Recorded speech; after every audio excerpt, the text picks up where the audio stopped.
బాధ్యత కాంగ్రెస్ పార్టీ తీసుకుంటుంది. అధ్యక్షుడు మహేష్ కుమార్ గౌడ్ గారు తీసుకుంటారు, ముఖ్యమంత్రిగా నేను తీసుకుంటా. కష్టపడకుండా నాయకుల చుట్టూతో తిరుగుతాం, నాయకులకు ఫ్లెక్సీలు కడతాం, కనపరిచినప్పుడు దండం పెడతాం, దండలేస్తామని ఎవరన్నా అనుకుంటే పదవులు మర్చిపోండి.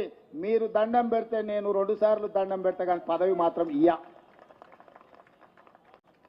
ఎవరైతే సమస్యల మీద పార్టీ పక్షాన వీధి పోరాటాలు చేస్తారో, ప్రజా సమస్యల మీద ప్రజల దగ్గరికి వెళ్ళి అండగా నిలబడతారో వాళ్ళకే ఈ ప్రభుత్వంలో గుర్తింపు ఉంటుంది.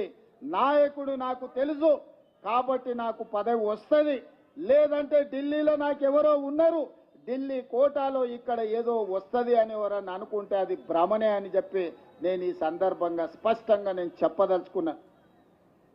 ఢిల్లీ నుంచి కాదు, గల్లీ నుంచి రావాలి పైకి. ఢిల్లీ నుంచి పైనుంచి కిందకు వచ్చే పదవులు వచ్చే కాలం పోయింది. గల్లీలో పేదల మధ్య ఉండి పేదల సమస్యల మీద కొట్లాడిన వాళ్ళకి తప్పకుండా అవకాశం ఉంటుంది.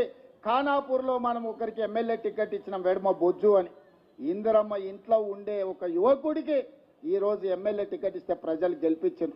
పైసలు చూసి గెలిపియలే, ప్రజా బలాన్ని చూసి ఎమ్మెల్యే గెలిపించారు.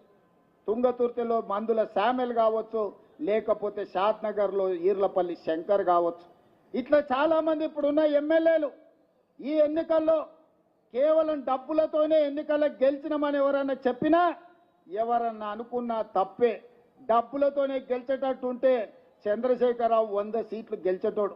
లారీలో కొద్ది పైసలు ఉన్నాయి ఆయన దగ్గరనే కాదు, ఆయన కొడుకు దగ్గర, ఆయన బిడ్డ దగ్గర, ఆయన అల్లుని దగ్గర, ఆయన సడ్డకు దగ్గర, అల్మారీలలో బీరువాలలో కాదు లారీల నిండా రూపాయలు ఉన్నాయి.